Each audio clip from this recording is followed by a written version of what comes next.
કેમ છો બધા? બસ મજામાં. કેમ જય છો? શ્રી કૃષ્ણ. જય શ્રી કૃષ્ણ. વેધર કેવું છે બધાને? ઠંડુ છે. બહુ જ ઠંડુ. બહુ જ ઠંડી છે. આઈ નો, અમારે સરસ છે, નાઇસ વોર્મ વેધર છે. ના વોર્મ અમારે છે? ઠંડી છે. ના ઠંડુ છે. windy છે, બહુ જ windy છે. વિન્ડી રેની બી બહુ છે. સેમ. ઓકે, આજનો હવે બહાર આપણો જવાનું ના ટોપિક ગમે. આઈ નો, આજનો આપણો ટોપિક છે માઇન્ડસેટ. સો માઇન્ડસેટ આપણી લાઈફમાં બહુ જ ઇમ્પોર્ટન્ટ છે. આપણે કશું પણ કરવું હોય તો આપણું માઇન્ડસેટને ચેન્જ કરવો એ આપણું ફર્સ્ટ સ્ટેપ છે, રાઈટ? સો આપણને ઓલ ધ ટાઈમ એવું થતું હોય છે કે પરફેક્ટ ટાઈમ આવશે ને તો કરીશ એમ, પણ પરફેક્ટ ટાઈમ જેવી કોઈ વસ્તુ છે જ નહીં.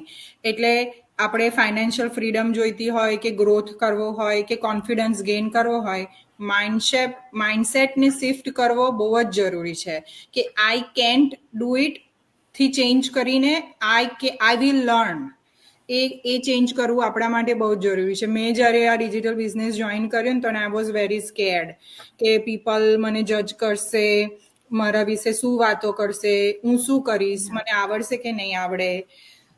પછી મને થયું કે મને ભલે ટેકનોલોજી નથી આવડતી પણ હું શીખી તો શકું જ છું ને. હું મારો માઇન્ડસેટ નહીં ચેન્જ કર્યું તો હું ડિઝર્વ બેટર કેમ નહીં કરીશ. સો માઇન્ડસેટ ચેન્જ કરવો it is very important. A very small step છે પણ એ લેવો is very important for us. મુક્તિ, તમારું શું કહેવું છે? યા ટ્રુ. માઇન્ડ સેટ કરવું ઘણું એ છે, કેમ કે તમે કોઈ બી હોય, લાઈક એવું નથી કે બિઝનેસ, પર્સનલ લાઈફમાં બી તમારે માઇન્ડ સેટ કરવું. તમે આમ વિચારી લો કે ના હું કરીશ, પણ તમારું જો માઇન્ડ જ ક્લિયર નહીં હોય તો તમે એ વસ્તુ કરી જ નથી શકવાના, રાઈટ?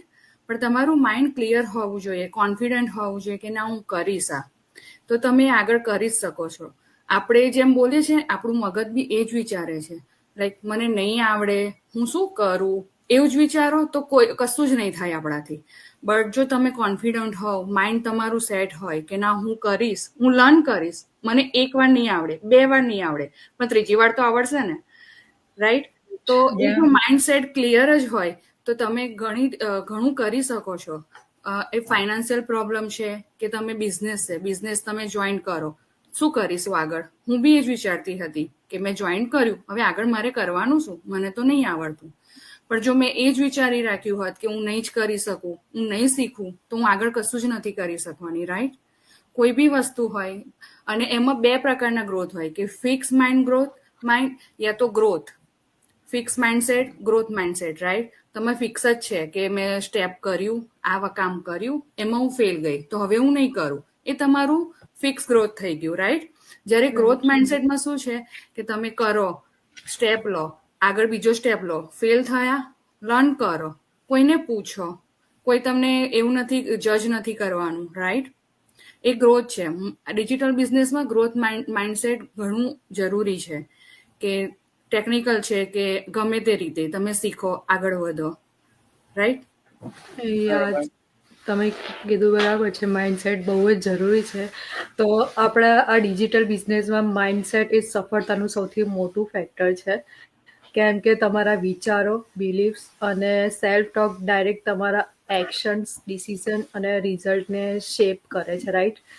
સો જો ઘણા લોકો માને છે કે સક્સેસ માટે strategy, tools, content and techniques પૂરતી છે, પરંતુ જો માઇન્ડસેટ મજબૂત ન હોય તો ગ્રોથ બી તમારો ત્યાં જ અટકી જાય છે.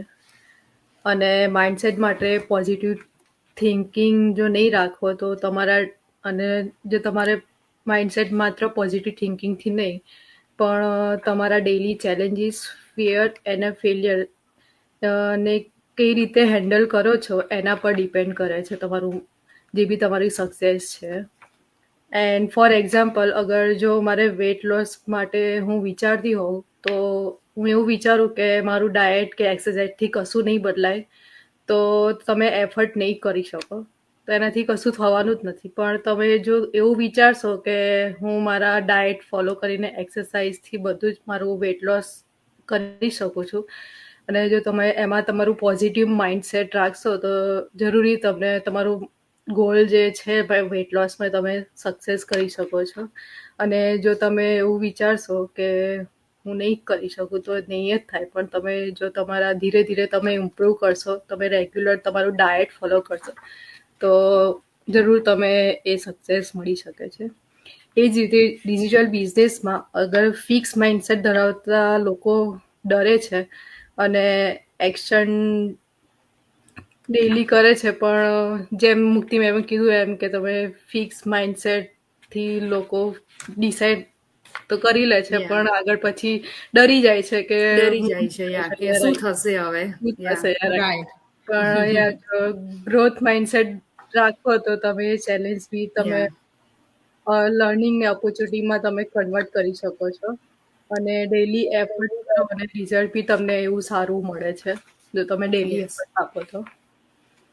એ જ રીતે જો તમારું માઇન્ડસેટ મજબૂત હોય તો ચેલેન્જ ઓપોર્ચ્યુનિટી બની જાય છે અને તમારા ડિસિઝન્સ બી ક્લિયર થાય છે. સો મેઇન ડિજિટલ બિઝનેસમાં કે કોઈ બી જગ્યાએ તમારું માઇન્ડસેટ જો પોઝિટિવ હોય તો તમે જરૂર સક્સેસ મળે છે તમારી લાઈફમાં કે તમારા ગોલ્સમાં. યા એ ટ્રુ છે, કારણ કે આપણે બી લાઈક અરાઉન્ડ આપણા ઘરે બી રહેતા હોઈએ, રાઈટ? આપણને ગુસ્સો આવે તો આપણે ઘરના બીજા માણસને બી હેરાન કરીએ છીએ, રાઈટ? બીકોઝ આપણું માઇન્ડસેટ ક્લિયર નથી, આપણું માઇન્ડસેટ અપસેટ છે.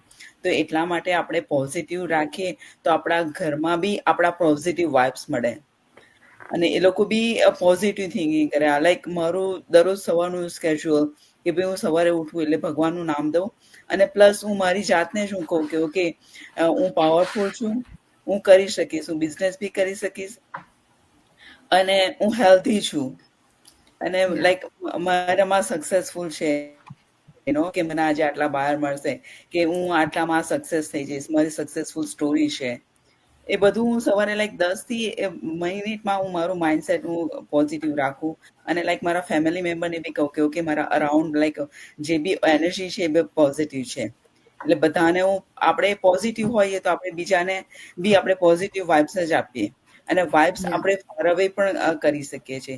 લાઈક હું અહીંયા રહું છું ને મારે કોઈ ઇન્ડિયામાં કોઈને કહ્યું છે કે ઓકે એનું લાઈક બધું સક્સેસ થઈ જાય, એનું લાઈફ સારી રહે કે હેલ્ધી રહે, આપણે એ બી કરી શકીએ છીએ. એટલે પોઝિટિવ માઇન્ડસેટ એ બહુ જ ઇમ્પોર્ટન્ટ છે આપણી પર્સનલ લાઈફ માટે, આપણી જોબ માટે અને અરાઉન્ડ ધ એરિયા. લાઈક આપણી પાસે લાઈક જોબમાં બી આપણી પાસે ઘણા બધા હોય છે આપણી સાથે માણસો, મેનેજર હોય કે આપણા ઓનર હોય, એ લોકો બી સાથે બી આપણે પોઝિટિવ અને કામ રહીએ તો એ બહુ જ હેલ્પફુલ થાય છે.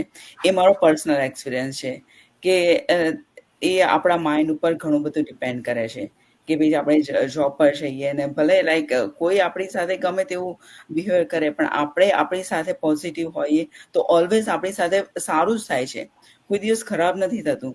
આપણે જેવું થિંક કરીએ એવું જ થાય. એવું નથી એવું જ કહેતા થાય. જેવું અન્ન એવું ઓળખાણ, એ સાચું જ છે.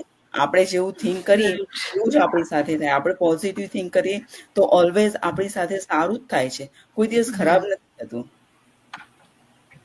સો the Yeah. Positive mindset is very very important. Yes. માઇન્ડસેટની જો વાત કરીએ તો આપણે લાઈફ હોય કે બિઝનેસ, રાઈટ, બધું જ આપણા વિચારો પર આધાર રાખે છે.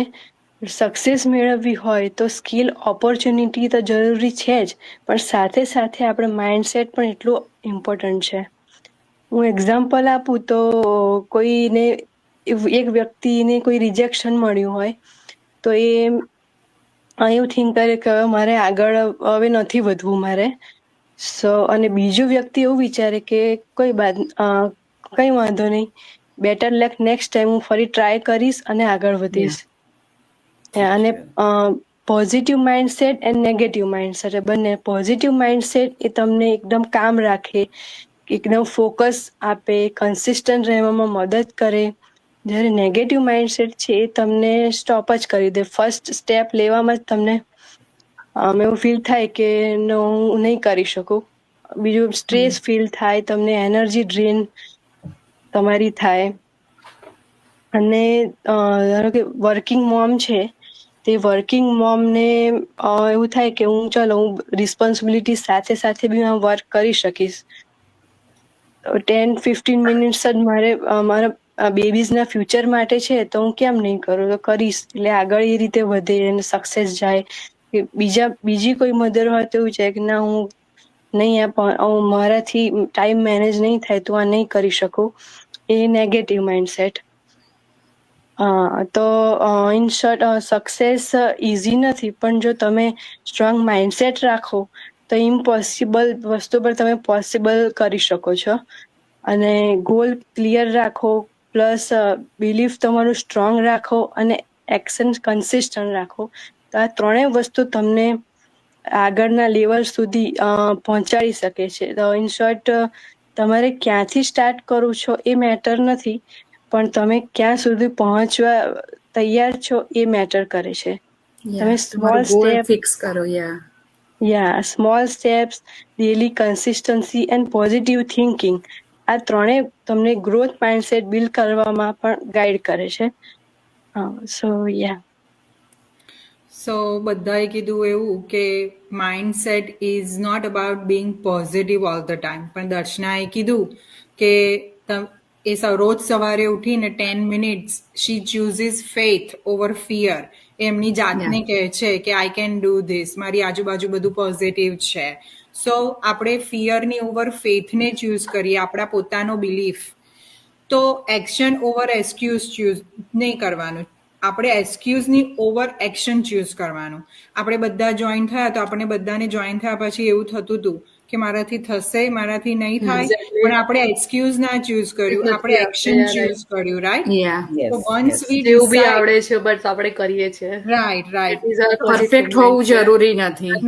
પરફેક્ટ હોવું જરૂરી નથી, માઇન્ડસેટ ક્લિયર હોવું જોઈએ કે ના હું કરીશ, કેમ નહીં થાય. રાઈટ. એટલે આપણું decision once we have to decide internally તો એવરીથિંગ બીકમ પોસિબલ. તો આઈ હોપ કે આજનો આપણો ટોપિક છે માઇન્ડસેટ, એમાં એના વિશે આપણે જે પણ ડિસ્કશન કર્યું એ બધાને ગમ્યું હશે, બધાને એમના ક્વેશ્ચનના આન્સર પણ મળ્યા હશે.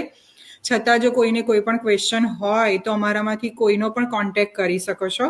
નેક્સ્ટ વીકે અમે ફરી મળીશું નવા એપિસોડ અને નવા ટોપિક સાથે. જય શ્રી કૃષ્ણ બધાને. જય શ્રી કૃષ્ણ. જય શ્રી કૃષ્ણ. By every